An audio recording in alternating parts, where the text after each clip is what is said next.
The following is brought to you by the Social Suplex Podcast Network.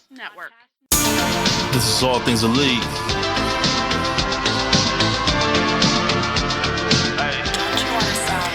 Welcome back to All Things Elite.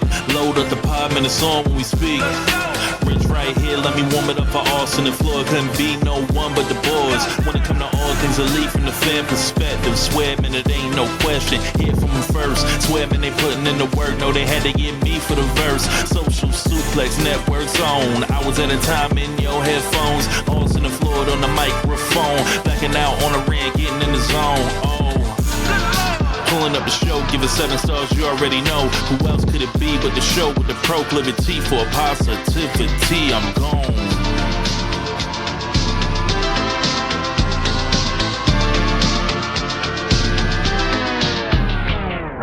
Hello, everybody. Welcome to episode number 250 of Social Suplex's podcast about AEW with a proclivity for positivity. Welcome to All Things Elite. My name is Austin Sumwitz. I am the host of this lovely, lovely show. Joining with me, as always, is my good buddy and friend, Mr. Floyd Johnson Jr. My man, how are you doing? Dude, 250. I'm excited. I am doing well. NFL's going really well for me. Fantasy. I set a perfect lineup last week. Hey. And I literally so our fantasy has a whole bunch of bonus points and stuff. You get points for pretty much everything. Right. But I broke 200 last week. And that was the first time. And I've been in this fantasy league for 17 years. And that was the first time that I had broke 200. And I was like, so that means I'm going to lose this week. Because because I just set this record. But so that's going well. College football, I am still a diehard Florida State fan. I want that to be known because I do know there are a lot of people jumping off the bandwagon. Oh, so hard. They're the Fire Norvell people, and I'm like, you do realize we went 12-0 last year. I was just about to say, you guys did go undefeated last year. I mean, if anything, last year was a proof of concept. You know what I mean? When we have the right players, we got the right players. We're very tough to beat, but whatever. So we're 0-3 this year, and it's funny because it looks like all our fortune died when the college football committee decided to not put us in the playoffs. Well, and I will also say, too, this will be the one comment I make about Florida State, though, is that for people who hate the transfer portal and current college football, Florida State is the proof currently that you can't just plug and play like you can in the NFL when it comes to college football. Well, it doesn't work like that. Dude, what's going to happen is we did it for 3 years. We did it perfectly for 3 years. We had a bad year. There wasn't a lot of people available. And when that happens, you got to count on your people that you recruited from high school developing and stuff like that. And that hasn't happened the way that we wanted it to happen. But the thing is, I trust Mike Norvell. Mike Norvell was my coach before he was my coach. I always liked what he did at Memphis. He's gone, in my head, he's going to have to level up how he recruits. And he's going to have to get some recruiters in there so we can get some high school athletes.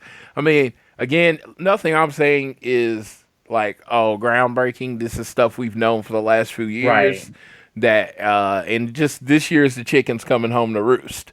So it's hopefully we can get this corrected. We can bang out like a 6-6, 7-6 season. I don't even know where those wins come from. I don't know where they come from. Who knows, man? Who knows? Who knows? It's funny because Florida State's playing SMU next Saturday a week from Saturday in Dallas, and it's like I wasn't going. I just had but with us being down so bad, I almost feel like it's a responsibility for me to go. You got to represent. Yeah, I got to go because I am not a fair weather fan. That's not how I roll. I understand people that don't like rooting for bad teams. Why? Life is too short to root for bad teams, but how I roll, dude, I'm ride or die. I forget. Oh God, I can't even remember his name. I'm Elvis Gerbeck starting for the Chiefs. I'm all the other bad quarterbacks we went through before we got to Alex Smith and Patrick Mahomes. I'm like, I roll with my team. I'm ride or die. So we'll see how that go with is. it, man. No, but your Lions. They I knew you'd bring that up. how they doing? I mean, we gave that one away. That's all I can say, man. We gave that one away, and we pulled a John L. Smith of Michigan State University, where we fire drilled the field goal unit out there when we did not need to do that. Coach Dan Campbell took it on himself. I appreciate it. I respect him for doing so. Don't do that shit again. And we just gave up. We whenever I will say firmly, I love Jared Goff. He's my quarterback till the day I die. When we're having Jared Goff throw 55 times in a game, it's a tough way to win. I will say firmly. We didn't really have much of a full running game, and our play calling in the red zone was bad, which is uncharacteristic because we were one of the top 5 teams in the red zone. You hate giving away a win at home, and that's what the Lions did. Go on the road to Arizona, go on the West Coast, try to get a dub against a very hot Arizona team coming off of Marvin Harrison's breakout game. I think they can still do it. I think this team is still the team to fear when it comes to Super Bowl runs. So, hey, man, Lions are still in a position that I never thought I'd see them ever. So I am not concerned. I think this team is still somebody that is going to give other teams fits, especially the NFC. In the NFC. If you want to go ahead and let Kyler Murray throw for like 304 or 5 touchdowns, I will not get mad because he is my starting fantasy quarterback. See, I'm not about that right now, man. I'm not about that. Yeah, so no, but no, I just so yes, to all you to tune in. This is the Inside. We are both massive football fans. I hope y'all all can. I know some of you don't care about football. I hope you can get through this 5 or maybe 10 minutes of football stuff, and we'll get you through. But I do want to shout out one person, first person. I always like to give my shout outs to our people, but shout out to my boy J-Ro, Jason Robertson. Bought an All Things Elite shirt. Yes, he did. What? Representing All Things Elite. That's my boy. He's always supported us. He's always like when I get something wrong on the show, he'll tweet me. He don't like tag me in the Twitter, make a big deal. He just sends me a DM and say, "Oh, this is the right way to look at it." And I always thank him because you know what? I'm not perfect. Again, I always say this show. This is a fan podcast. I watch the show, I make a few notes, and then I come on here and talk about it. It is not like me just like rewatching, dictating every step. So occasionally I mess up. Occasionally there are storylines I get wrong or I get the sequence of events wrong. Hell, shit, I've been at shows and I thought something happened one way and it happened another way. So I am not perfect by any means. So if I get something wrong, hit me up. I don't care. I am not overly sensitive. But again, like I said, this is a fan podcast. We don't have a Patreon or anything. We don't charge you to listen to us. So you get our best effort every week. You get 100% from us every week. But yeah, not always right by any means. By any means, no. Yeah. But man, we got a lot to go into with us being a week away from AEW Grand Slam, which I am so hyped from what that show is looking like it's going to be. And I'm hyped. I'm hyped for the 5th anniversary, baby. I'm gonna be in the building. What they announced this week, we'll talk about it later. Oh yeah, we're gonna get into all of that type of stuff. Before we do, though, we want to make sure you guys continue to support this show. Whether it's downloading us on YouTube Music, Apple Podcasts, Spotify, turn automatic downloads on if you listen to us on Apple. Give us a share with your friends, family, coworkers, whoever you wish. Rate, review, and subscribe so you don't miss a single episode. And follow us on Twitter. We are at AT Elite Pod on Twitter. You can also follow at Social Suplex, who make this show possible. And you can check out all the other shows they have on our network. I am at Austin Sumowicz, SZUMOWICZ. And Floyd is at Floyd Johnson Jr. on Twitter. And the big news of the week is the reported rumored details of the new TV deal for All Elite Wrestling involving Warner Brothers Discovery and possibly what could be happening elsewhere. Floyd, I know, has the full details in front of us, so the reported details, and he'll go ahead and run through all of them, and then we'll give our thoughts. All right, so this is I'm reading from SI.com, Dario Figueroa, but pretty much he took this information from John Oren at Puck. According to Oren, AEW's TV rights package with Warner Bros. Discovery will be a 4-year contract with 3 of those guaranteed and the 4th optional. The amount AEW will get in for the content looks to be within the range of $170 million per year. TNT and TBS will still be the home of AEW programming along with True TV, as WBD looks to position the latter in the realm of sports. Oren reports that AEW is also pitching a package for broadcast networks and streaming. There's no word yet on what the future of pay-per-view will look like for AEW. The Max pay-per-view deal previously reported on is still unknown. Fightful Select reported that people in both AEW and WBD said the streaming pay-per-view may be part of a separate deal not included in the $170 million rights package. When AEW landed a deal with WWE to get WBD to get Collision on the air, AEW content became exclusive to the media giant. Tony Khan has also been in discussions with Fox and shopping rights packages elsewhere, so it looks like the exclusive contract with WBD is no longer standing. So, as far as the number that they're getting a year, $170 million per year, I think that's good. The length, of course, I would have liked it to be longer, but a friend of mine that is a little more versed in TV rights deals says it probably has more to do with WBD kind of bleeding money than it does. I was just saying, WBD is had some issues outside of wrestling. Yes, that WBD has their own issues. Again, that is not a Floyd report. That is just like, information that gets passed around the fans. That it might have more to do with WBD than it does with their commitment to AEW. Because I wanted a 5 or 10 year deal. That's what I wanted. I wanted a long one, but they might not have the money to commit to that long. And a Shockwave, we talked about a little bit about Shockwave, but it looks like they're shopping Shockwave to Fox. I heard rumors. I don't know. I tried to look it up. I don't remember who said this, but I think it came through the different websites that it looks like FS1 might be getting. I heard FS1 was one AEW Shockwaves, and it might be an hour, and it looks like we might be retiring Rampage. Yeah, rumors are that Rampage is one show, which honestly, like I said, that was kind of where I was hoping we were heading, because I was like, you can't expect Rampage to be even somewhat sustainable if we're trying to get another show off the ground. Yes. So like Shockwave is basically gonna take over Rampage, but it's gonna be on another channel.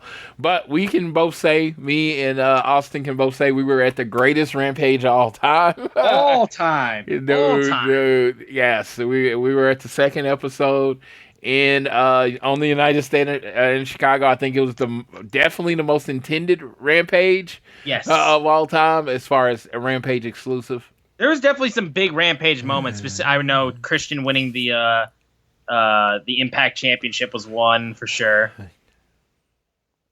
Like, there were some big Rampage moments in the early goings. Yeah, absolutely. Rampage was a serious show, but CM Punk walking through that door when no one thought CM Punk was going to walk through that door, at the time, everybody knew by the time we got there it was CM Punk. Exactly. But I'm just saying, at the time with AEW, you had heard he had told them no. It was still sold on a rumor. It was still sold on a rumor. Yeah, it was sold on a rumor. So, drawing power of CM Punk. We literally were in the area. Well, I was in the area where he literally almost jumped on me. I was jealous of you so goddamn hard. Dude, I still have the shirt, the ice cream wrapper. Dang. Dude, I like, no matter what CM Punk does, when he retires, when he does everything, main events, WrestleMania, whatever he does, that's going to that's probably going to be my favorite Punk moment. Now, I can say this because I have 2 extremely good Punk moments. That one, and I was there for him to win his worst world heavyweight title from Edge in Oklahoma City. So I was at both of those shows. So I got some pretty strong CM Punk memories. So I am happy that we were there for that Rampage. And Rampage was a good show.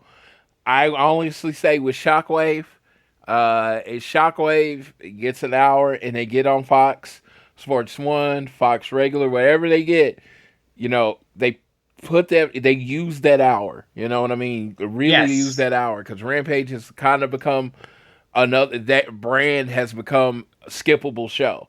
So I see why they're switching the name to Shockwave. Because the brand of Rampage has been like, oh, you can just skip Rampage. Yep. So now you want Shockwave, and maybe they can for lack of a better term, get that Shockwave out there and put on good programming every week where it's not a skippable show. Yep. Yeah. That's basically what it's got to be. But the whole rights deal though sounds like a big win for AEW, honestly. Yes. Because, again, the fact that Fox is still interested to put on wrestling content now that their deal with WWE is over is a win. So the fact that they would go to AEW is a win. And then the same factoid of keeping Turner Broadcasting part for Dynamite and Collision is a good thing as well. We're hoping that the Max deal is something that is coming because I just think having AEW streaming and being readily available to everybody, I think is just a huge win. Not just for having every AEW pay-per-view readily available to you at a moment's notice that you can just watch at any time, but just for future pay-per-views as well. Because as we all know, paying for AEW pay-per-views was honestly more tolerable when there was only 4 shows a year. Dude. There's not 4 shows a year anymore, though. Oh, yeah. So those $50 to $60 price tags on those pay-per-views, they hit so much harder now than they did before. Dude, and so, yeah, I hope they get a streaming deal somewhere. It just, like I said, I always say not for me, because I'll pay for, they put on 12 pay-per-views, I'll put on 12 pay-per-views. That's good. But the thing about it is, you want your show to be as accessible as possible. Because when people are watching your shows, those attendance numbers will start going up the more people see you. Oh, yeah. No, exactly. You get more eyes on the product. It's just going to continue to improve the numbers that you have for in-house for the show. So, but the second most profitable wrestling company in history, 5 years in, and they're about to be the second most profitable wrestling company in history. That's crazy. Crazy, man. Absolutely crazy. All from a T-shirt company. All from a T-shirt company that from the moment I started the show, I was told they were going out of business. I literally have a tweet or a message that my friend sent me that I had saved, but, I like him. And where he said, and so I'm not going to put him on blast, but he told me All In was the peak. They were never going to do that again. That's kind of crazy. I literally was in London for the 80,000 seat arena. So I was like, All In was the what? Like, All In, if you go, like, to top 10 AEW shows, All In's not in it. Yeah. They've done 10,000 that many times at this point. That many times. Yeah, so that's cool.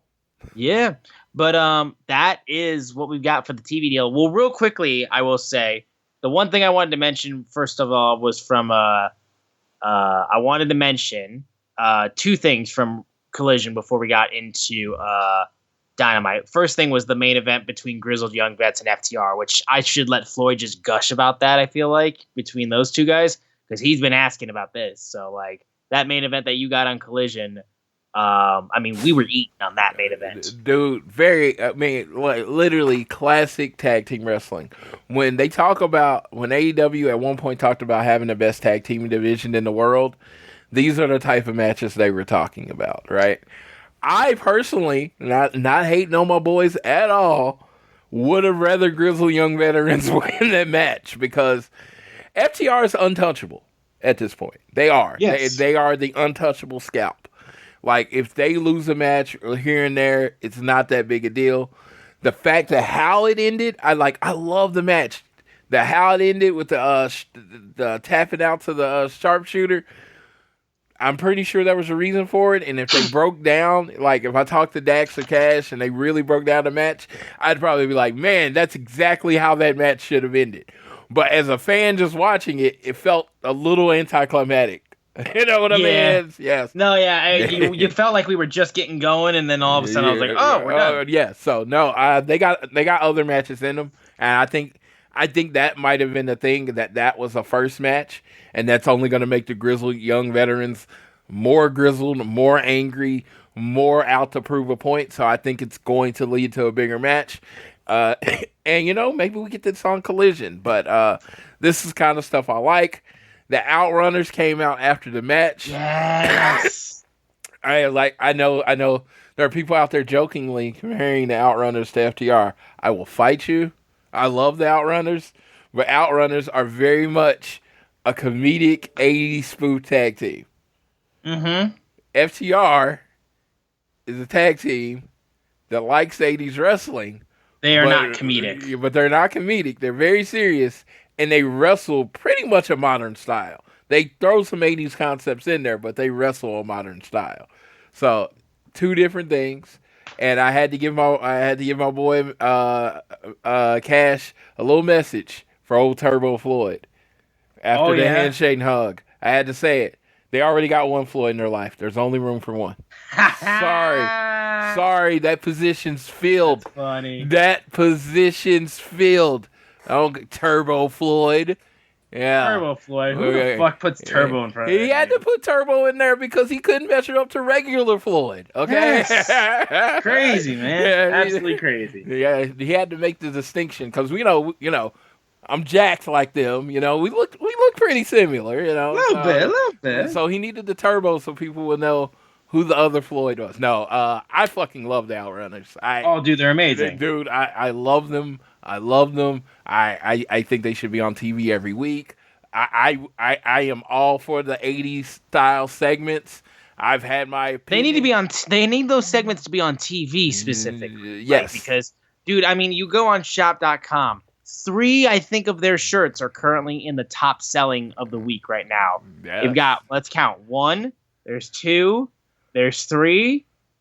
There might be a 4th. Yeah, there's 3. 3 of their shirts are in the top selling of the week for AEW shirts. It's ridiculous. It's the top selling. The Meat Spin shirt is the top selling shirt on the site right now. I was there when the shirt debuted and sold out. I was like, I underestimated the Outrunners, and I was like, oh, okay. Well, if they have a shirt at the end of the night, I'll buy it to support them. Dude, that shit was gone before the first commercial break of Collision. It was like, oh shit. Maybe I should have bought one. So they're extremely popular, and there's a lot you could do with a team like this. I know some people like pushing the moon, make them champions. I have this opinion. Take it with a grain of salt. They're kind of the joke funny tag team. Mm-hmm. When you take the joke funny tag team and you make them the champions, that then makes your title a joke and funny. Right. And that's not really what you want. But they can win all the time. They can have a good time. You can have the good segments. Shit, I'd push them to a big match with the Young Bucks or whoever. And, maybe they get screwed out of it and lose. But yeah, I probably, in my opinion, I love fun. But, I do keep fun away from the titles. It's like I love R-Truth. He would have never been the tag team champion if it was for me. Because it's just, that's how I see it. I want to keep the title serious, but there is a place for the entertainment. But I love it. That the handshake and then them flexing at the end. Like, Cash, man, he is, I don't know what's going on with that boy. But that dude has been on his fitness. He is. Oh, my God. His arms are huge. I'm like, dude, so that dude has been hitting up Caesar Bonani or whatever. Like, hey, dude. Something, man. How do I work on my peaks? My peaks for the freaks. No, I don't know what's going on, but they're huge. But no, I thought Rampage was really, really good. And I also want to say, I do think they have another match in them, a better match in them. A better match, yeah, yes. I would agree. Yes. I would absolutely agree on that matter. We then move off to Dynamite. We'll quickly move off to that and go through bit by bit, which took place in Wilkes Barre, Pennsylvania. We opened up the show with the Learning Tree Chris Jericho going up against Orange Cassidy. And, of course, you had the Redwood Big Bill and Bad Apple Brian Keith there. And Kyle O'Reilly and Mark Briscoe from the Conglomeration were also there. They were all brawling to start off the match, basically fought off. But eventually, as the match went on, all those members who started off fighting each other would come back in to interfere with the match and also keep fighting with each other. I thought this match, honestly, did a little bit more than I was expecting. The crowd was really into it to get hyped up for the start of the show. The big thing about this is the fact that Orange Cassidy came out and was able to get the win with the roll of quarters using the coins as well from last week. So Jericho takes the loss. Orange Cassidy gets the victory. So what I hope is now we are done with this. I hope now Orange Cassidy can go off and maybe try to rekindle his best friendship or something like that, or anything else, basically. Because, quite frankly, I don't need a storyline continuation from everything that happened between Jericho and Orange Cassidy during the pandemic. That's past us, and I am, as much as I thought the usage of the dump truck to dump the coins. The dump truck, I like the vehicle usage. The way they used it with just dumping coins on the Bentley, I thought was incredibly lame. But I liked how they got weird with certain things. There's bits I liked, but other parts I really didn't like. The match itself I thought was a fun little opener. Orange Cassidy once again continued to look great. Jericho did some good stuff in the match. Big Bill and Brian Keith I think are also really good. But quite frankly, we can move on from this, hopefully, now that Orange Cassidy got the win, because I don't need to see these guys going at each other again. Dude, let me tell you, the first 15 minutes of this match was amazing. And I felt like, very rarely do I say this, it went on a little too long. Like, me and JR was like, man, this match has been really good. And then it kept going, and it kept going, and it kept going. And then it ended, but by the ending, we were like, dude, okay, yeah, it kind of reached its peak, but it was good. Like I said, I don't know what the timing or what they had prepared for the show, but it was fun. I'm hoping it's over. I doubt it is over. I mean, of course. I doubt it. I think Brian Keith wrestles Mark Briscoe on Rampage, so it doesn't look like this rivalry's over, but I was kind of hoping wish it was. I wish it was. I was kind of hoping it was over, so we'll have to see. But I thought the match was really good. It definitely exceeded my expectations. I will say that, because I rolled my eyes so hard when they said this was a match we were getting. Mm-hmm. Yeah, I'm right there with you. Yeah, it's like, don't really want to see that. And like I said, it's not a problem with Jericho or Orange Cassidy. It just felt like we had done it before. Yeah, it's something that we did in the pandemic. Yeah, and it's just like, so maybe they could do something better. I think they can. And again, I think there's bits of Jericho's character, because again, I like what Jericho's doing, but there was no reason to continue this specific storyline. Just very, very pointless. The only thing that I thought was really good was the moment where they addressed how Orange Cassidy lost his OG best friends. Correct. And so I think that could honestly be a thing with the conglomeration, with how OC's trying to fill the void of his former best friends, and he's just still can't get over it. And the conglomeration has to learn to that's honestly what I thought would have been better with the conglomeration, is that they are the friends that he needs at this time, but Orange Cassidy doesn't want to accept it. You know what I mean? That to me would be a lot more interesting.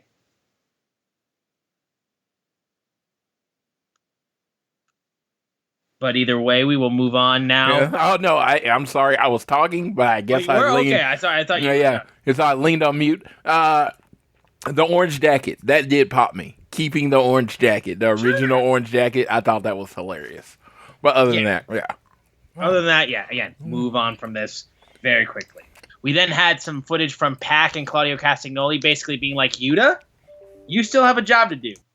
You have to defend these trios titles with us. So you show up next week and you wrestle and you defend this title. And Claudio was like, I'm not mad. I'm just disappointed, which I love that he used that line. I thought it was very funny. And they basically just said, help us defend these titles. Jon Moxley and Marina Shafir come out basically and being like, what kind of man did we teach you to be, Yuta? Come on. This is not how we taught you to be like this.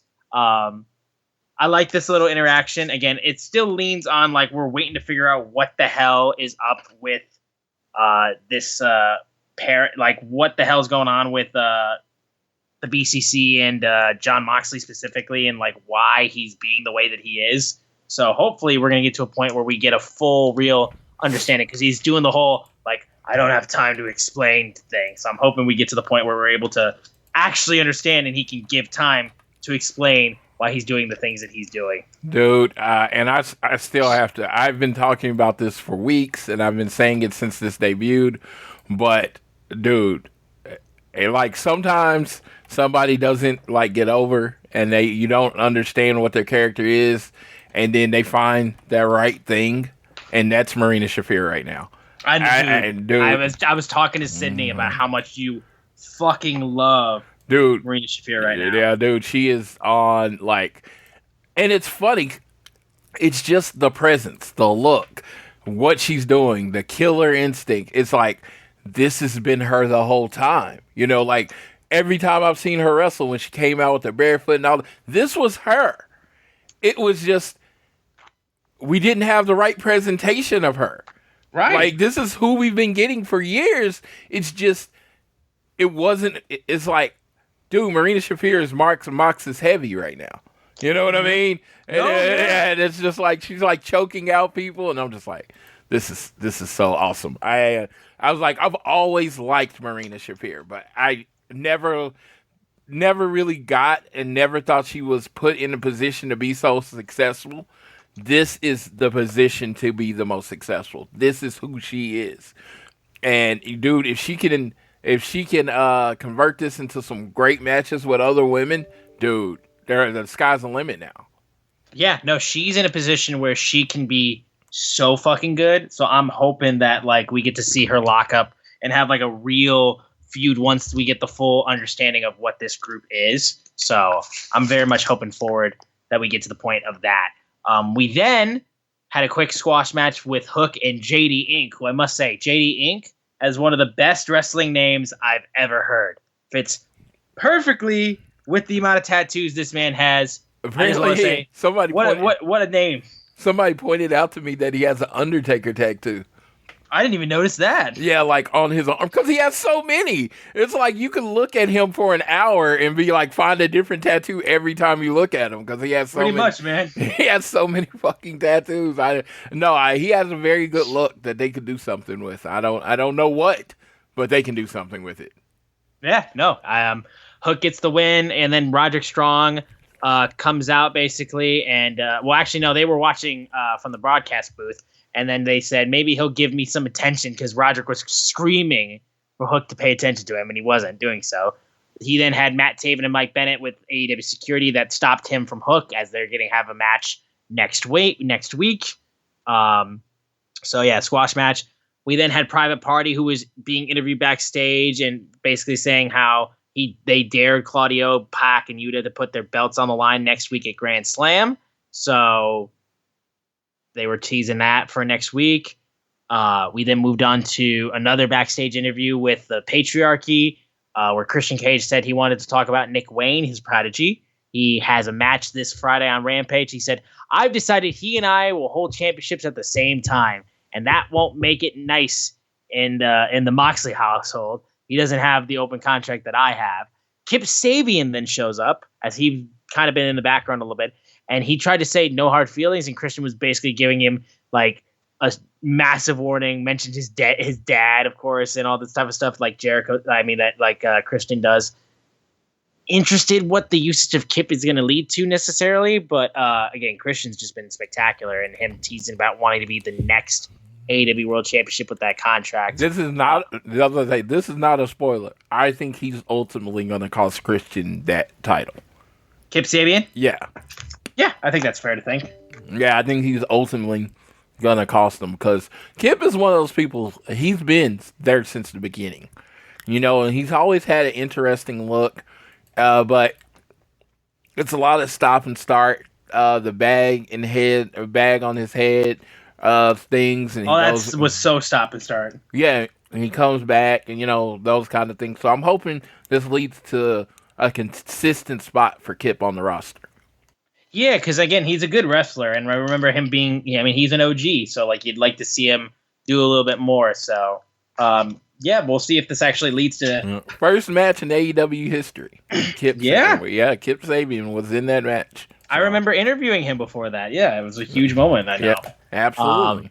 We then had a tag match between the Glamour, the Women's World Champion Mariah May, teaming up with Serena Deeb. My God, it's like they're doing everything they want for me. Like, holy shit. You give me one of my favorite women's wrestlers just technically, and then one of my favorite women's wrestlers physically, and you put them together. I mean, guys, like, what the fuck? And then you also put Yuka in. Dude, I'm so goddamn happy to see Yuka back. When she showed up in the backstage segment on Collision, and Yuka, I mean, you have goddamn Mariah going like, and who exactly are you? And then Yuka's like, hello! Like, dude, it's fucking amazing. I love Yuka being here. I love her interacting with Mariah May. I think it's amazing. I've missed watching Yuka because I think she's so good.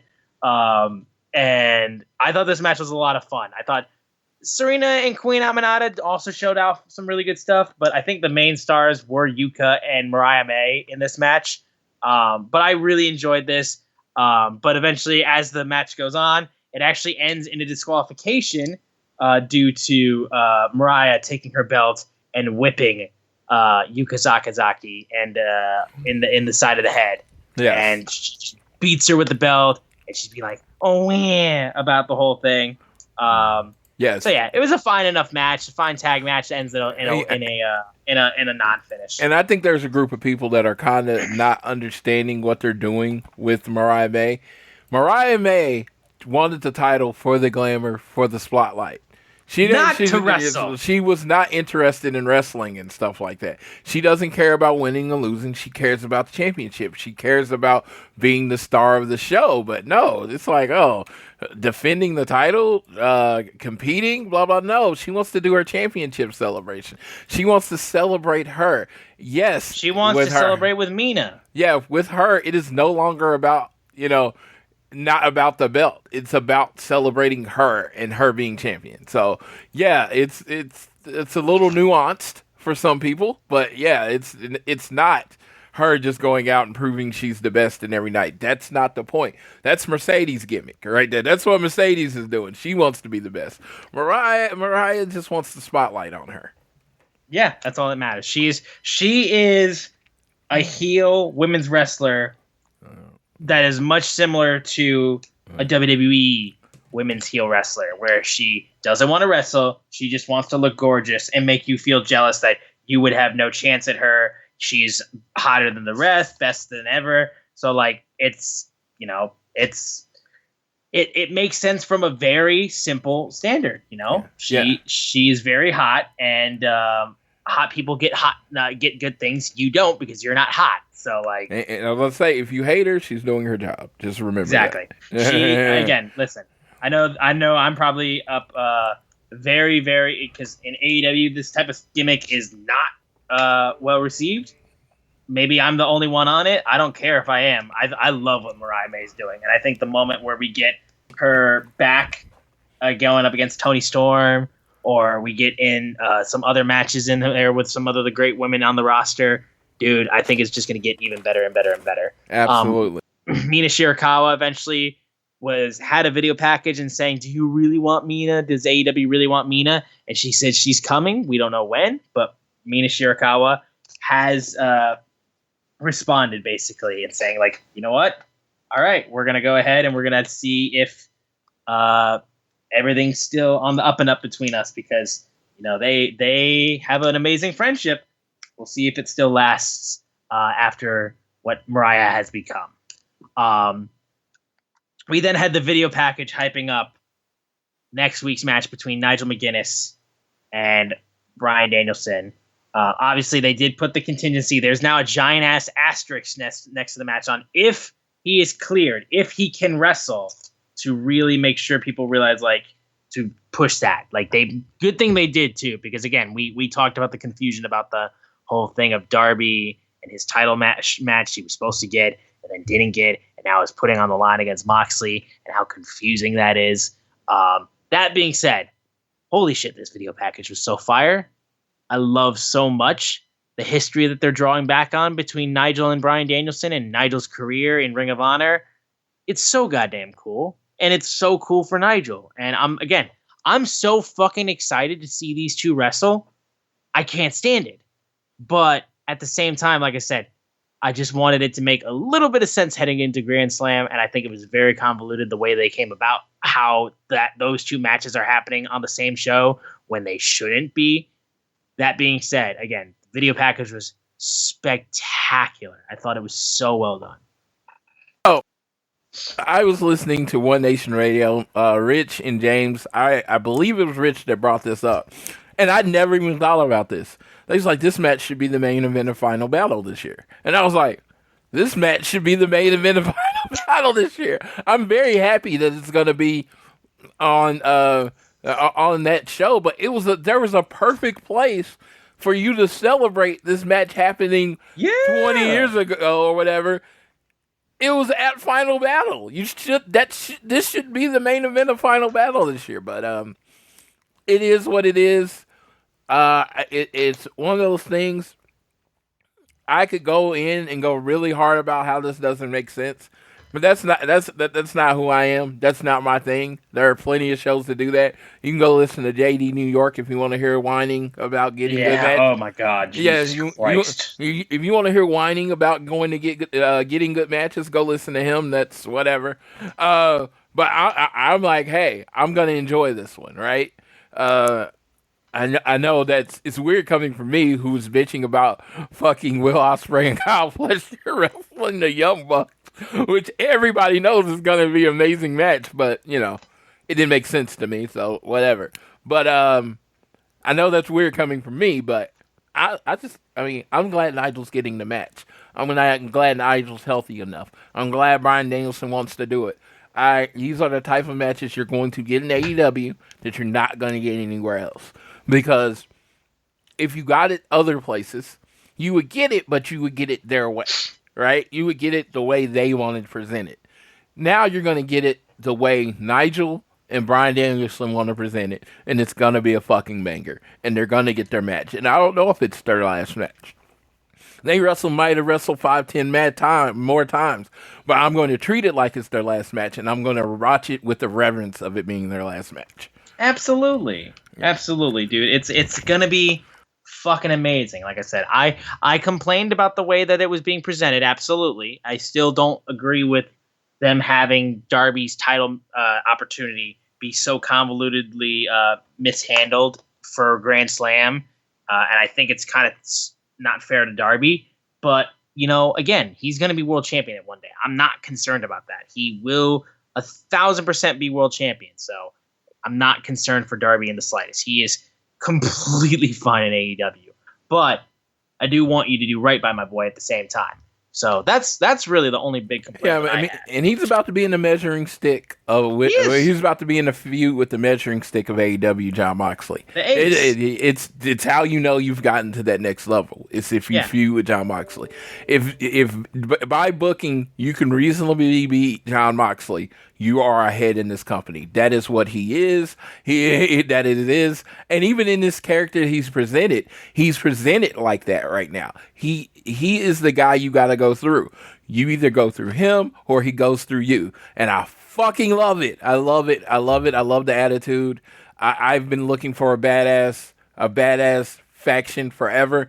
It was a faction that was already there that kind of changed, but yeah, I went from being like a BCC kind of like, to like, oh yeah, BCC. Yes, let me get the BCC tattoo. No, I'm not getting a BCC tattoo. Never will. But I'm just saying that's how pumped up I am about the BCC right now. Absolutely, man. Absolutely. Again, I'm all for it. I'm all for this new version of what this group has become, basically. Pac talking right now scares me. That's crazy, too. Dude, he scares me. He just sounds like he has the gun in his back pocket, and if you don't answer right, he's going to shoot you. He's going to release it, dude. He's going to let it go. Yes, that's basically how it is right now. It's like, I'm going to ask you a question. Just know there is a right or wrong answer, and I promise and you do not want to answer wrong. You don't want to answer wrong, and that's what he is right now. And it's just like, even Claudio just standing there, that mountain of a man, just Like, oh God, yeah. No. I'm kind of crushing on the BCC right now. I have like a 4-way crush on the BCC right now. That's just how it works. It's just how it works sometimes. Like, dude, yeah. I like, dude. They are all presented in such an awesome way right now. So, yep, yeah. 1,000%. Yeah. Speaking of the BCC, we had Moxley and Claudio and Marina Shafir come down to the ring. They got ambushed by Private. They got ambushed by Private Party as they were walking to the ring. That did not work, as BCC proceeded to beat the living shit out of him. Marina beat up on Zay. There was a point where Claudio's literally, I think he's throwing around one of the members of Private Party. I think it was Isaiah. And I think his feet literally fly into the crowd because he's being whipped by his neck. It was like, Jesus Christ. Commander also showed up, and you had Alex Abrahantes there cheering him on. And then Commander died after he took a European uppercut. And then Marina judo through Alex Abrahantes. Then you had Moxley grab a toolbox, and they had Zay held down, and he took a hammer. And basically, because they were screaming about how, like, remember what you guys were. You guys used to be like so hot, and now you've never reached that point again. He's like, this is a reminder of all that. Like, and it just slams his hand with a hammer. Darby then proceeds to fly from the ramp and throw the skateboard at Moxley. He gets out of the way though, as they're staring down at it. After I think he hit Claudio first with it, and then they were staring down, and he swung it. And then eventually Darby goes on and goes, when are you going to realize, Jon Moxley, I'm not the same guy you met 5 years ago. I'm going to run through you at Grand Slam. Then when I'm walking into Wrestle Dream, that's where I'll become the next AEW World Champion in my hometown of Seattle. So I thought this was well done. I thought this was a nice little thing. Yeah, it made Darby look super badass. It really built up the match for next week. Like I said, the Blackpool Combat Club's on another level right now. I'm gonna run out of adjectives for how awesome they look, and yeah, I thought this segment did exactly what you wanted it to do, and it was just awesome, and they're really cool right now. Yeah, the group looks awesome. Darby looks awesome, and I liked how they mentioned about Private Party. It's like, you guys had so much momentum, and now it's nowhere to be found. And this company is the problem as to why. So there's some, like I said, you're kind of getting a little bit of an idea of what Moxley's intentions are and what he's trying to get across. And I think we're only going to get more of a clearer idea of what Moxley is looking to do and why he's doing the things he's doing the further this thing goes on. We then are going to move on to Ricochet versus the Beast Mortos. These guys came out of the gate and just flying all over the place. Did really good. There's one really, really, really nitpicky thing I have to complain about, which is the fact of that jumping head kick or whatever towards the end of the match that Ricochet did. Never do that again. It looked so bad. Like, it's the only super mini complaint I have is that move and Ricochet's finisher, the last two moves of the match basically, doesn't look good. It just doesn't look good. I'm not a fan of it. I think Ricochet could have a significantly cooler finisher than what he has, and I just do not like it. The rest of the match itself was really, really fun. I think it was very enjoyable, but more so, we cared about what we had announced immediately after this match. So I enjoyed this. Mortos, I think, the Beast Mortos is quickly becoming a very underrated favorite of mine. I remember watching him at All Things Two Cup Stuff, the GCW show in Chicago. Okay. He was part of a massive multi-man match, and there was a moment where they had a giant electric chair spot with 3 wrestlers on top of each other, and then he was holding them all up. Dude's strong as fuck, and he's super, super, super talented, and seeing him on AEW has always been really cool. But yeah, no, man, I thought this was a lot of fun. But again, I'm more hyped about what was announced afterwards.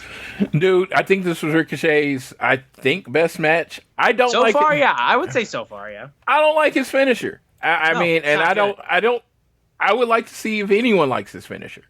Also, I think he does some cool stuff, but I don't feel like we've seen enough of Ricochet pre-WWE. I feel like we're getting WWE Ricochet right now. And this is, again, fan aspect, someone that has been following Ricochet for most of his career and didn't even know I was watching him when he was Prince Puma because I didn't know that was Ricochet.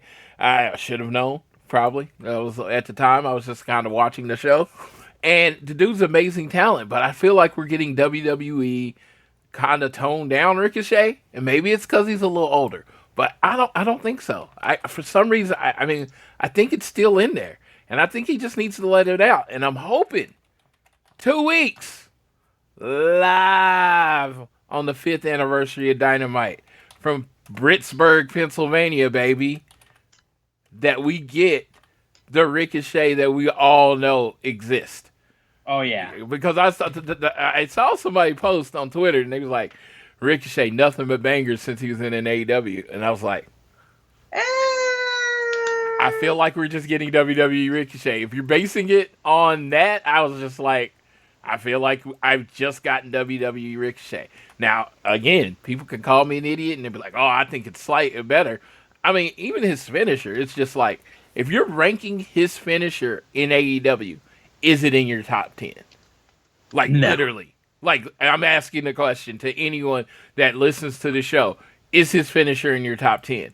So, it should not be. If it's not in your top 10, this person that has been heavily protected, heavily taken in this company, has put on nothing but amazing match after amazing match after amazing match by the name of Will Ospreay. Do you buy that finisher pinning Will Ospreay? So if they do a false finish with that move, are you going to buy for a second that move's going to beat Will Ospreay? I wouldn't. I'm asking the question. You like I said, anyone can tell me I'm wrong.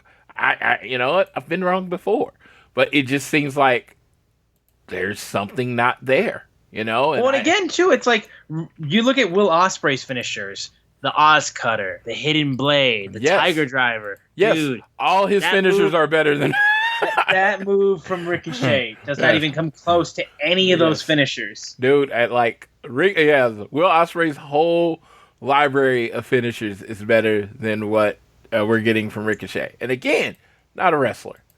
This is just someone sitting here spending time watching the TV that has watched Ricochet, was there when him and Malachi Black won the tag team titles in NXT. Know this man is fucking one of one athletic ability, one of one talent, and I just haven't seen that one of one talent in AEW yet.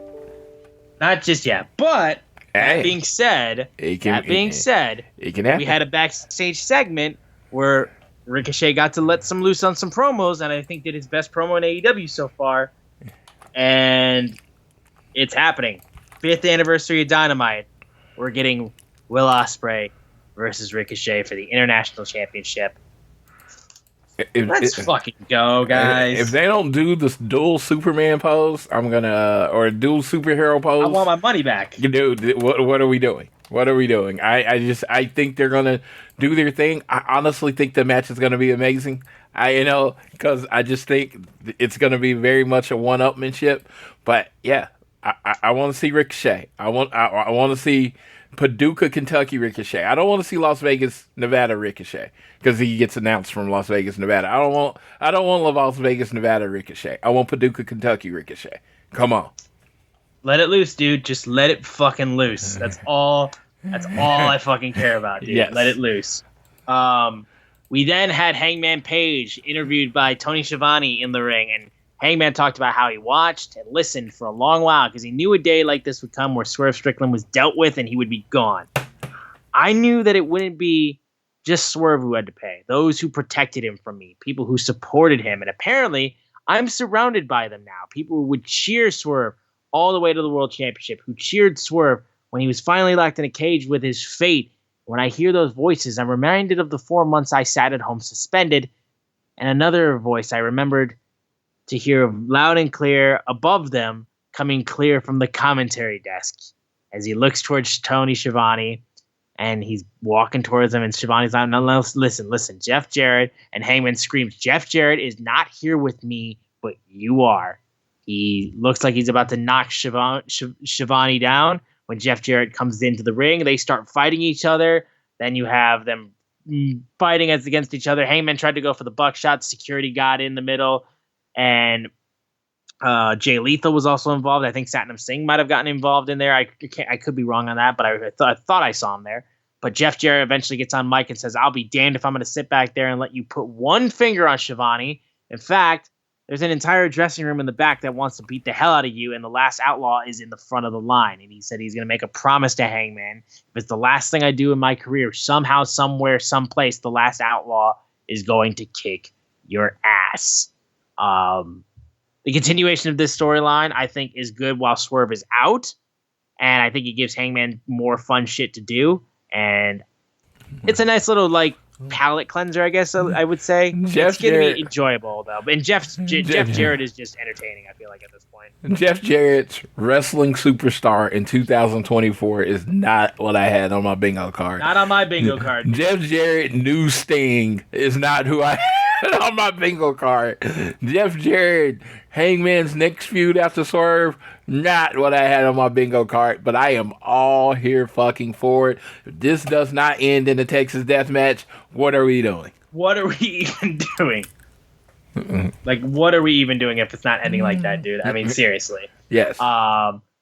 We then had the Dynamite main event trios match between the Elite, Kazuchika Okada and the Young Bucks versus Will Ospreay, Konosuke Takeshita, and Kyle Fletcher. Wow. Yeah, I mean, dude, just such a fun match. Really, really fun match. Teasing in the excitement of what we're going to get next week with Young Bucks versus Ospreay and Kyle Fletcher. And then, of course, continuing to just tease us for when we eventually get the singles match between Kazuchika Okada and Konosuke Takeshita. Really, really fun, wild, crazy match that was just extra entertaining that I just kept looking towards.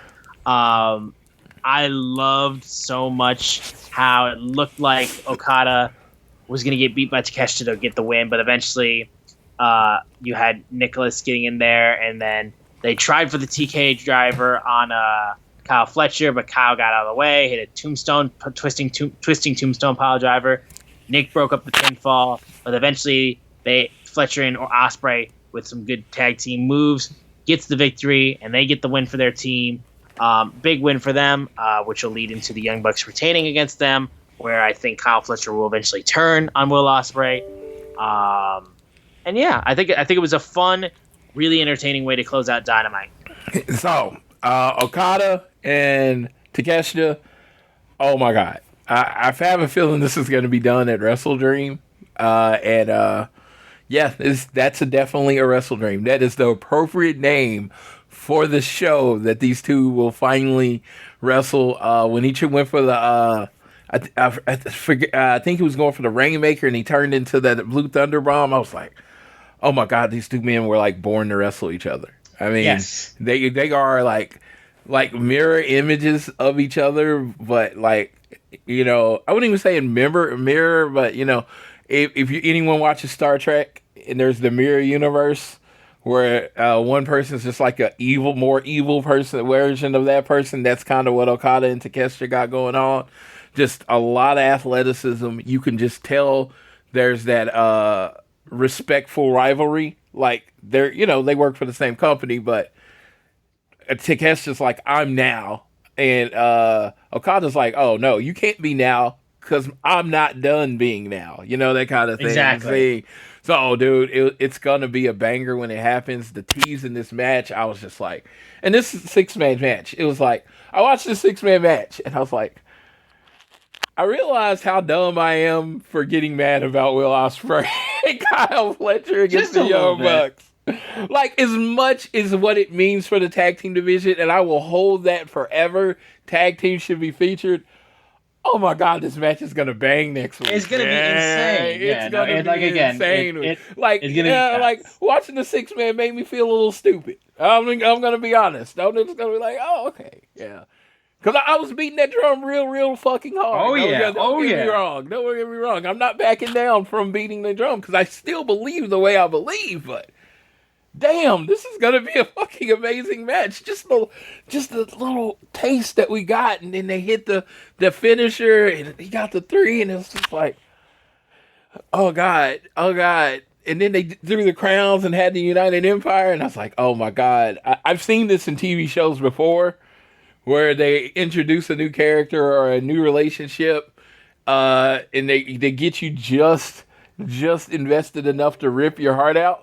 Oh, I feel like this is gonna happen. I don't know, but it just feels like that is it. And he's like all smiley, and Don Callis is like, yay, and Don Callis is MJF pretends to be the devil. Don Callis is the actual fucking devil.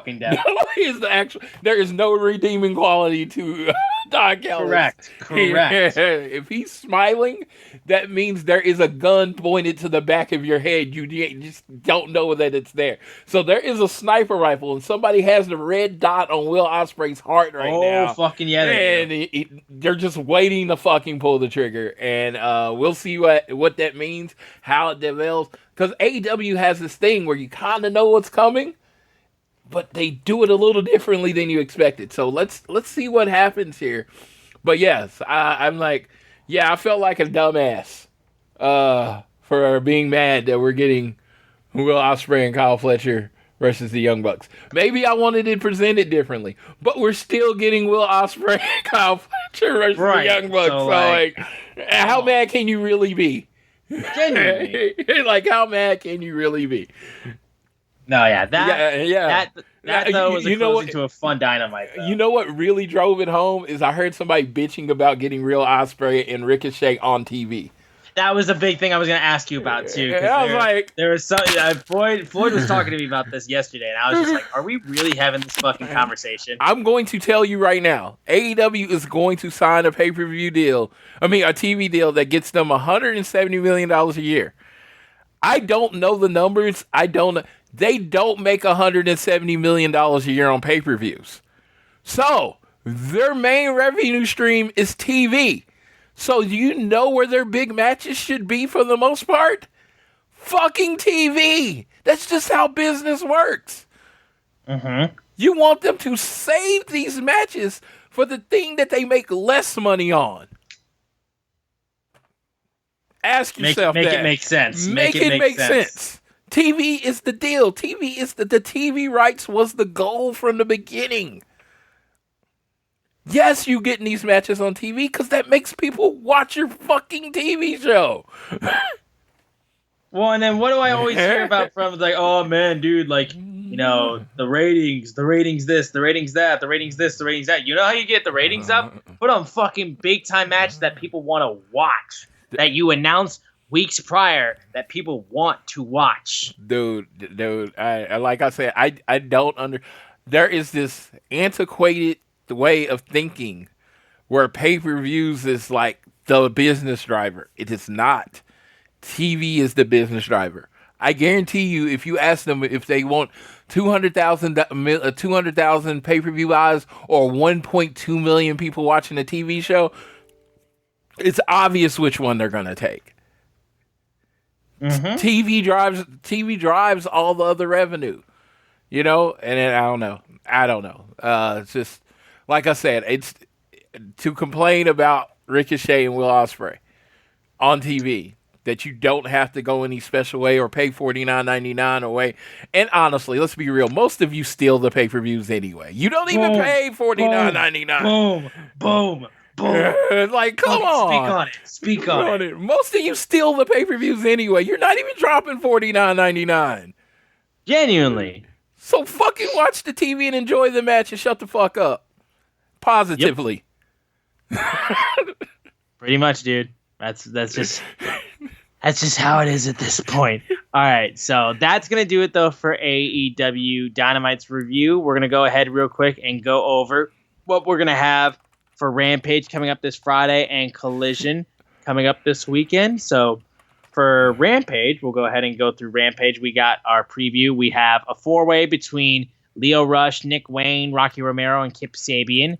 We're going to have Mark Briscoe go up against Brian Keith. We're going to have Harley Cameron face Hikaru Shida. Wheeler Yuta will get to go one-on-one with the Butcher.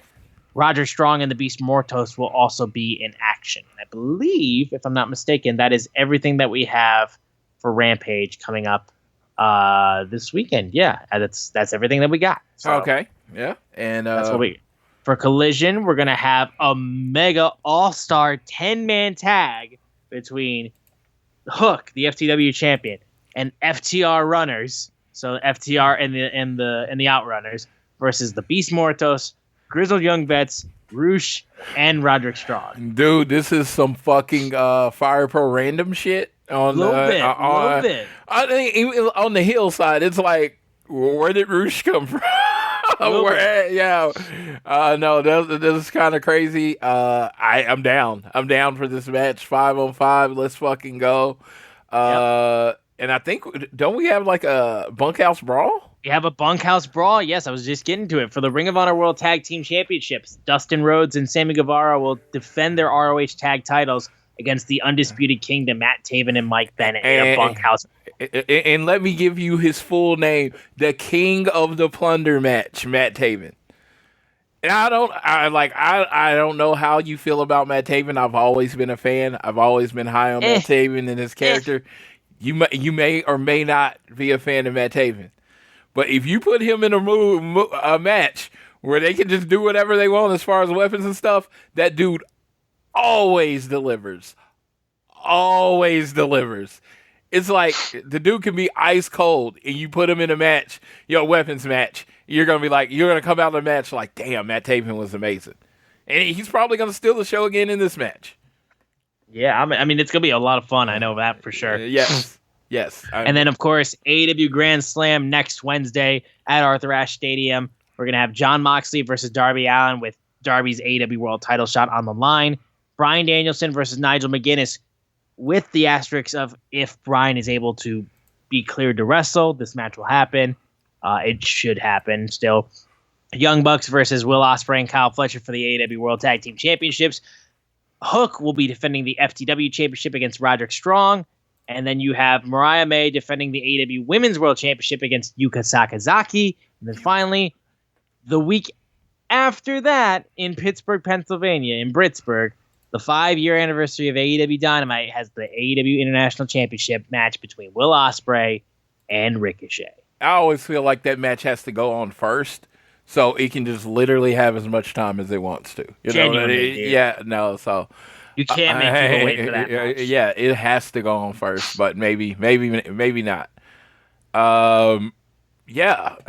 Dan, everything they have going forward. If you watch AEW, Wednesday needs to be appointment viewing, because they're giving you a pay-per-view quality show next week, and it looks like Dynamite 5 years and they're talking about the 5-year anniversary. They're talking about the anniversary. So I feel like that means something big is going to happen on that show. That might be, where they announced the contract or whatever. Right. Yeah. So we're going to see. We're going to see what goes on, and I'm excited for all of it. Going to be really, really excited. So that's all we have for the preview for Collision, Rampage, and Grand Slam and everything coming forward.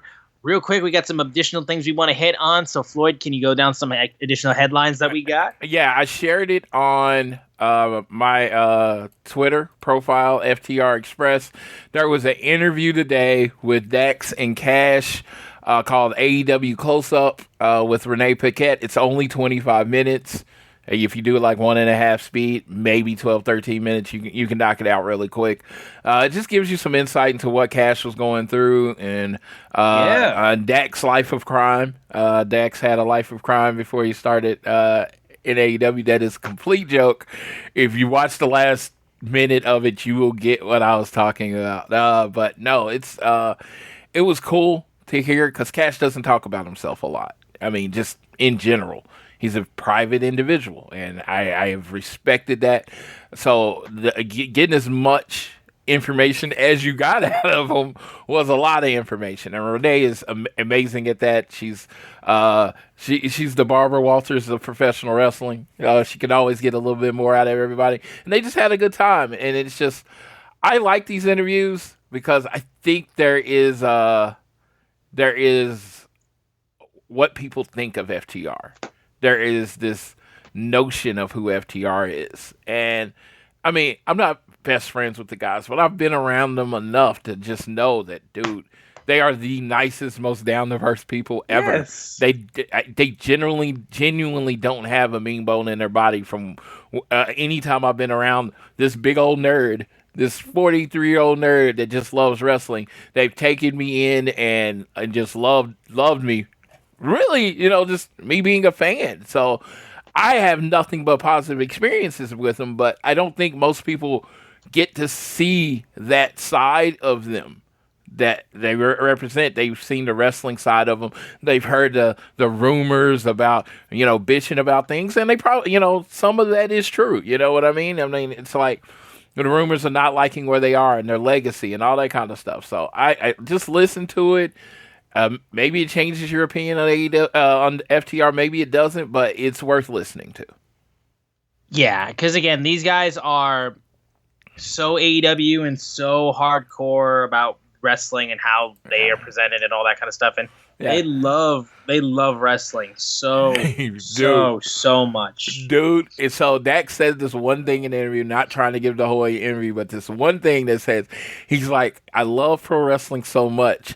Sometimes it frustrates me when people don't love it as much as I do, and I felt like that's a sentence I've said.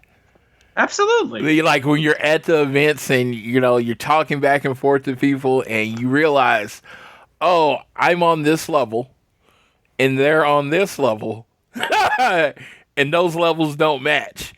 No, I literally just want to walk away, because it's not that I don't respect them. It's just, and that's why I always thank everything for the Social Suplex. I shout them out all the time. That's the one thing you can get from this network when you listen to it. This is not an advertisement in any way. This is me just talking. The one thing you can get from every show on this network, One Nation Radio, Keeping It Strong Style, Tunnel Talk, the Match Show, all the shows on this podcast are people that genuinely love professional wrestling.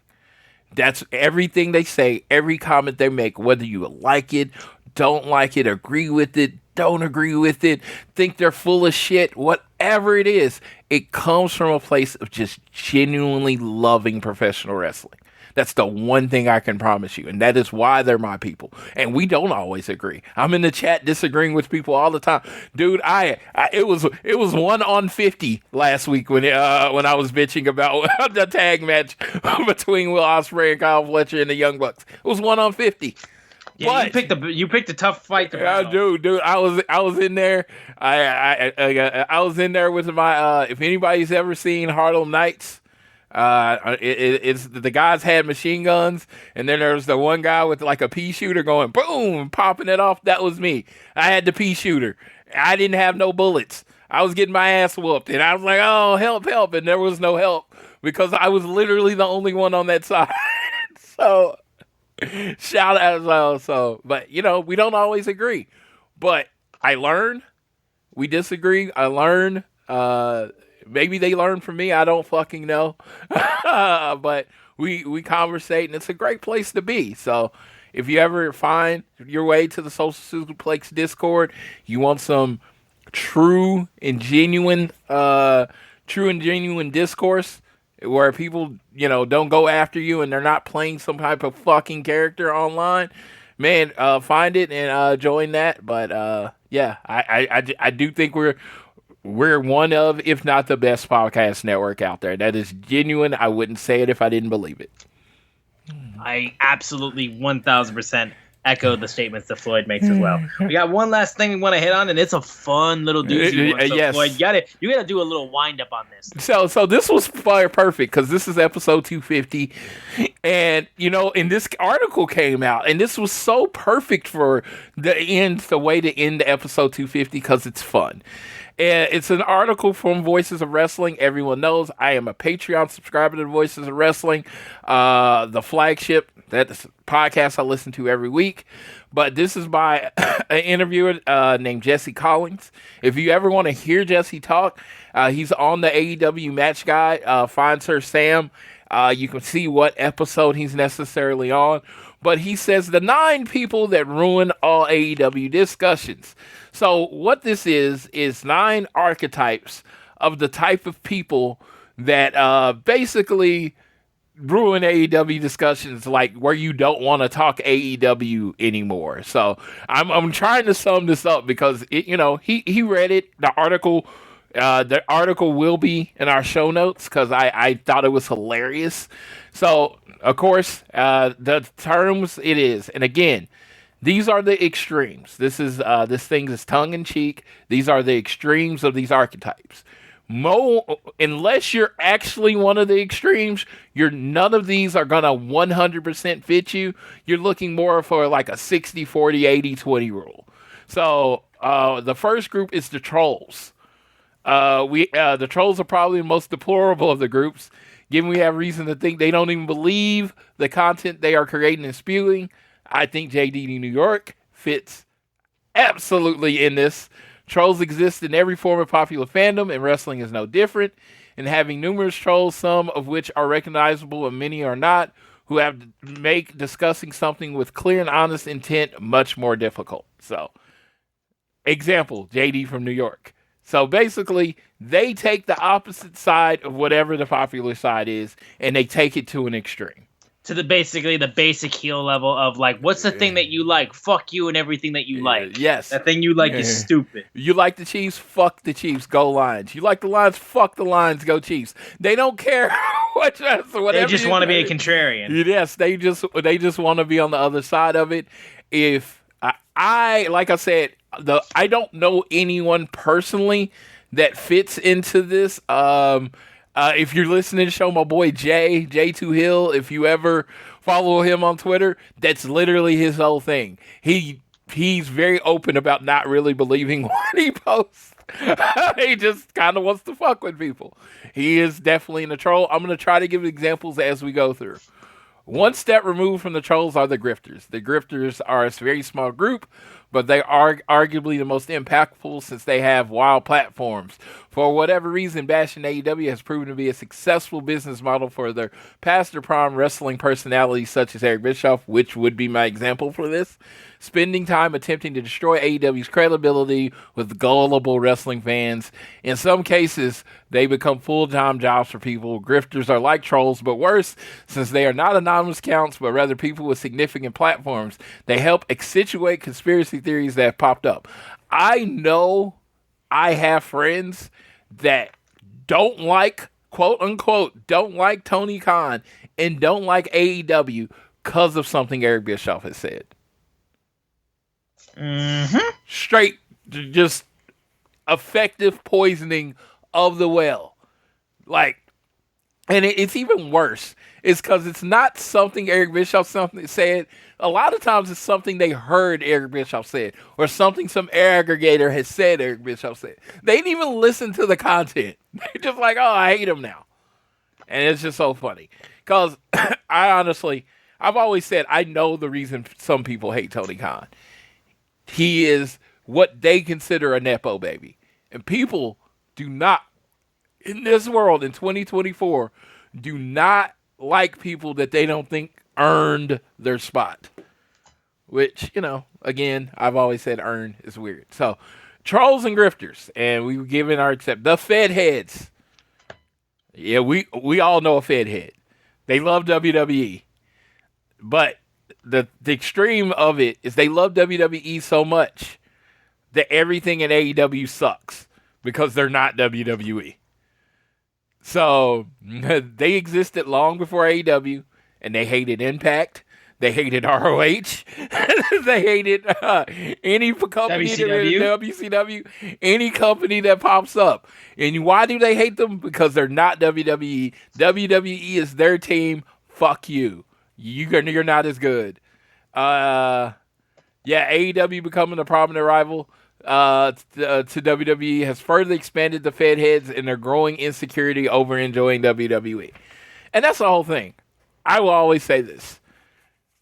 Before about 2017, before like WWE got really bad for me, I was what you would call a Fed head. Oh, I was a Fed head from like... Yeah. 2009 to 2016. And the Monday Night War, I was absolutely on WWF side.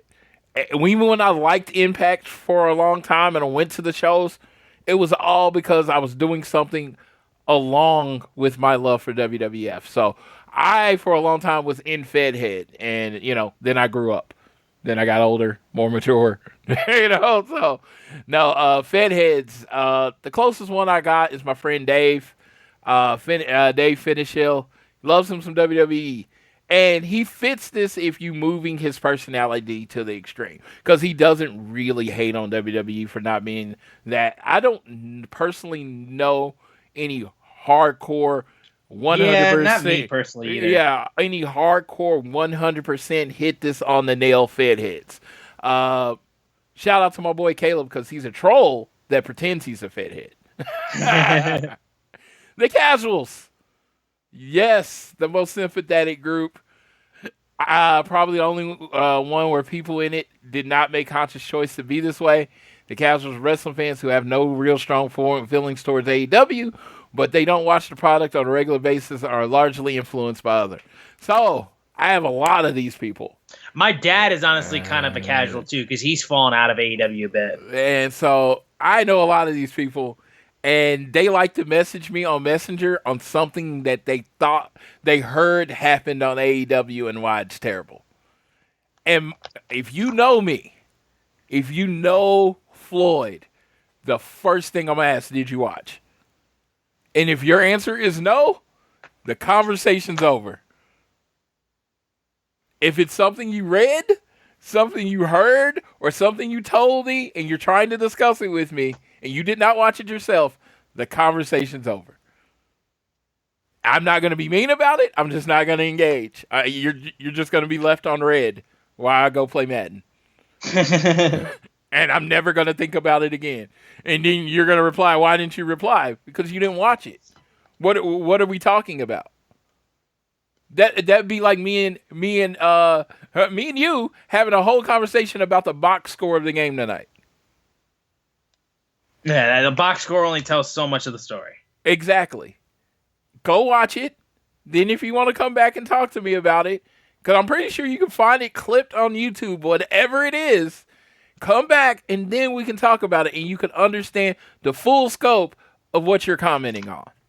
But yes, the Casuals are, you know what? I can ignore trolls, right? And I can ignore grifters. There's so many out there. The Casuals probably my most annoying group. I can understand that. It's like if you're a casual and you're coming to me to ask me about something where I can help inform you, I'm with you. But when you're like you have made up your mind based on something you heard or read or blah blah blah, yeah, I don't have time for that. Spreadsheets. JR, this is my boy JR. This is 100% JR.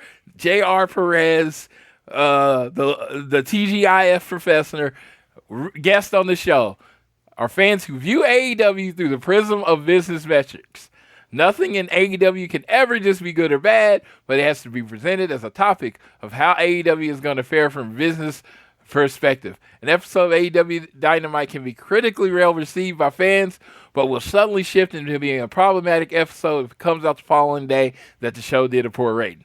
Angles that fans are enjoying can suddenly become a major problem if live attendance isn't getting a boost from it. Dude, I cover AEW as a fan for this show, and my boy JR talks to me more about attendance than I've ever even thought about attendance. Good Lord, the spreadsheeters. They're not annoying, they're exhausting. Because you could come in the conversation, and I can say this because this happened, talking about something you personally loved, and you just be like, man, I really, really love that. Well, only 17,000 people only 2,200 people were in attendance, so obviously they didn't love it. That's not even what? What? I thought that was a good match. That's all I'm saying. No. Yeah, and next week's only doing 1,500, so obviously people hated it too. I'm like, My head hurts. My head hurts. My head hurts. All right, the Doomers. We all know the Doomers. I don't even have to go into a lot of explanation. AEW's been going out of business since day one. Day one. AEW's been going out of business. AEW's attendance woes as of late. Oh man, it's got the Doomers hard. They are hard as what is it? Diamond in the Ice Storm. They're loving it. They love it. Honestly, no other reason than to be able to say they were right. That's it. They want a company of hundreds of people to be out of job so they can say they were right. That's it. Yeah. Doomers, terrible people. Fanboys. This is me. This is a large percentage of the AEW fan base. And I honestly think at the beginning when they say we're going to listen to the fans, I think that really poured fertilizer on the fanboy culture. You're particularly invested in a specific talent, and a lot of their analysis is reflected in how things are going for that specific talent. It could be Hangman, it could be Ricky Starks, CM Punk, Mercedes Moné, FTR, I'm throwing them in there. And some people are so invested in those talents that the entire company is viewed as a rival universe around that star. Fear that the chosen star isn't getting a big enough push or getting pushed down the cards in favor of other stars permeates across the discussion. So I can be an FTR fanboy, but I don't think that's the one that best describes me. But Austin carries his fanboy flag heavy and hard. His hatred for Mr. Jack Perry is fueled by his fanboydom, right? Oh yeah, it's a fueling of like people I want to be doing more and have more to do and bigger moments and stuff like that. I want the people that I celebrate to continue to be celebrated even harder, and I want the people that I hate to never appear on television again. Yes. I mean, this company was built by fanboys. AEW. That's the thing, yeah. That's where it's a lot more. That's where you're like, yeah, this one's way more prevalent than I feel like the others because that's kind of what this company is built on. I always call them the Lidls. Dude, people would follow, and I'm gonna say all the names, even though one is canceled. People would follow Kenny Omega, Cody Rhodes, the Young Bucks, Hangman, and I'm Marty Scurll. I know people don't like to hear that name, but he was a part of the Lidls. Oh yeah, he was.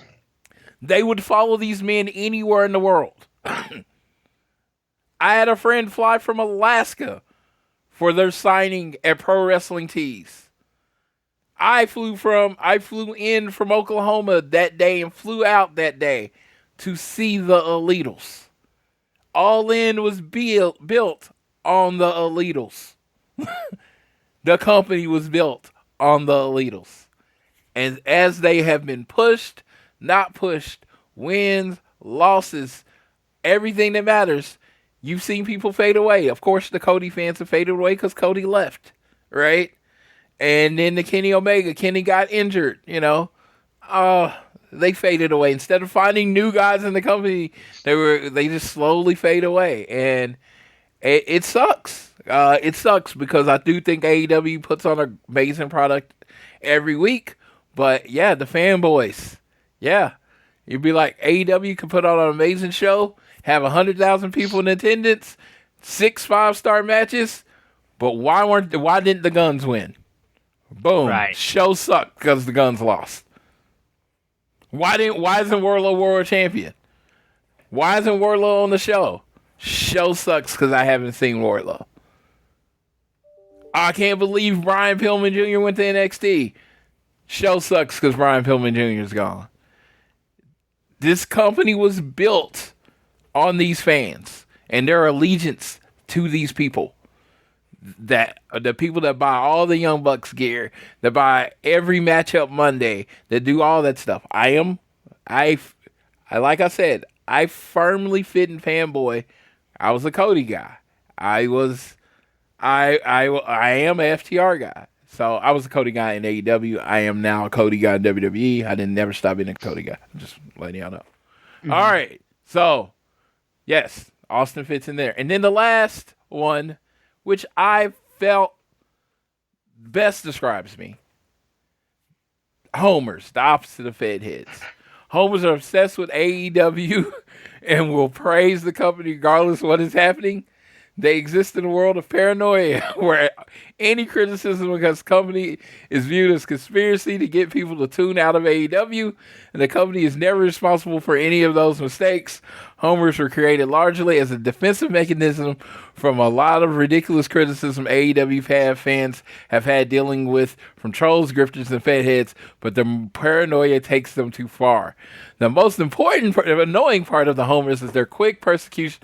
Anyone expressing criticism towards AEW, anybody who dares speak a bad word about AEW is met with dismissal and chastised for clearly having an agenda to take AEW down. They are nearly impossible to reason with and have developed a parasocial relationship with the company. Yeah, I mean...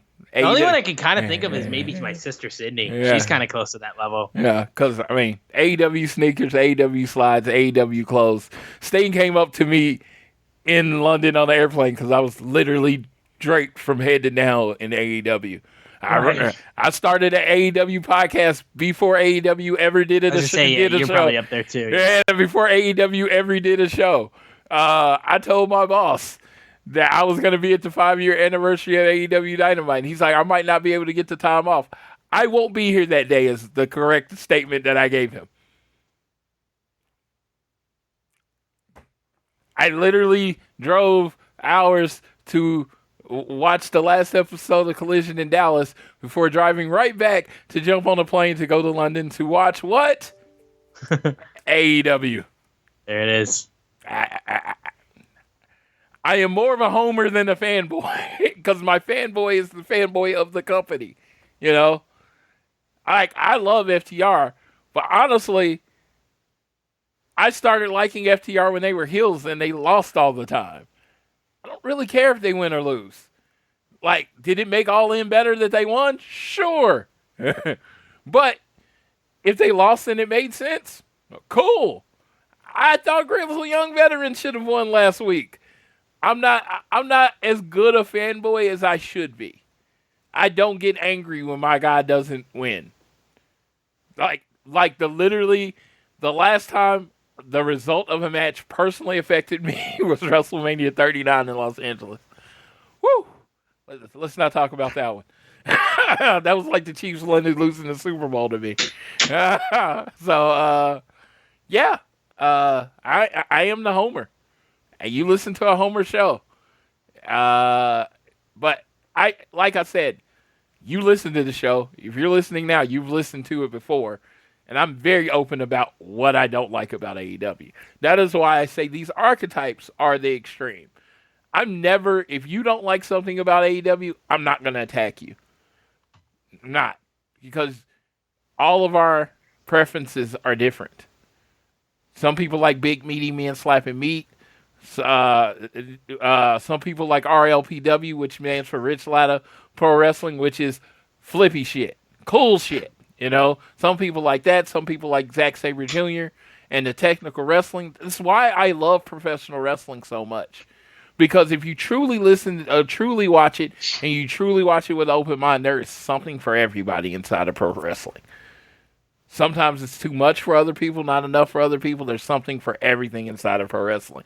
So that's why I love it so much. But if you want to tweet or reply and where you think you reply, like I said, Homer and Fanboy were my area. I think I'm more Homer than Fanboy. Austin is Fanboy. You got a little Homer in you. A little bit, yeah. A little bit of Homer, but you're more Fanboy. And that's what I'm like when you're looking at these archetypes. Again, the link will be in the show. When you're looking at these archetypes, think about it. Think about yourself, then multiply your personality by 10. Don't try to think about who you are, because most of the people that listen to the show, most of the people on the social suplex are rational human beings that like discourse. The people that fall into these 9 don't really like discourse. stars. They don't want to have a conversation about what's good, what's objectively bad. Also, me personally, I don't believe in objectively good and objectively bad. Never. I don't believe in it. Mm-hmm. I believe good and bad is based on your personality. I think Talladega Nights is one of the greatest movies of all time. You know why? Because when I watch it, it makes me happy. That's it. I mean, if you want to talk about the shots and the script and whether it makes sense and stuff, go for it. But it makes me happy. That's why I think it's the greatest movie. I think AEW is the best wrestling company ever because they make me happy. That's it. If you like want to count the 5-star matches and you want to count the attendance and all that stuff, go for it. I just like it because it makes me happy. That's it. You're right. I'm wrong. Don't care. It makes me happy.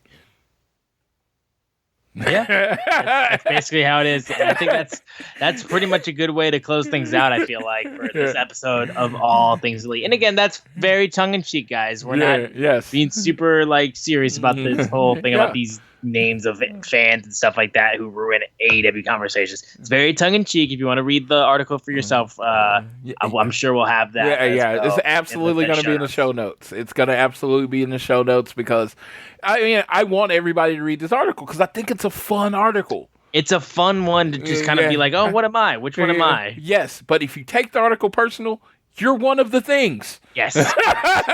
Correct. So on that note, we're going to close things out on this episode of All Things Elite. Guys, thank you so much for tuning in to episode 250 of All Things Elite. We really appreciate it. Shout out to our boy on the t-shirt purchase, and we'll be having more of those coming out very soon. Yes. We're on the 27th. We're doing a live episode from the Social Suplex. We will be sending out the link on the All Things Elite Twitter. I will personally, me and Austin can't be on it because I will be at a SmackDown. Speaking of someone that is not all the way a homer, I will be at a SmackDown with my friend Tiffany.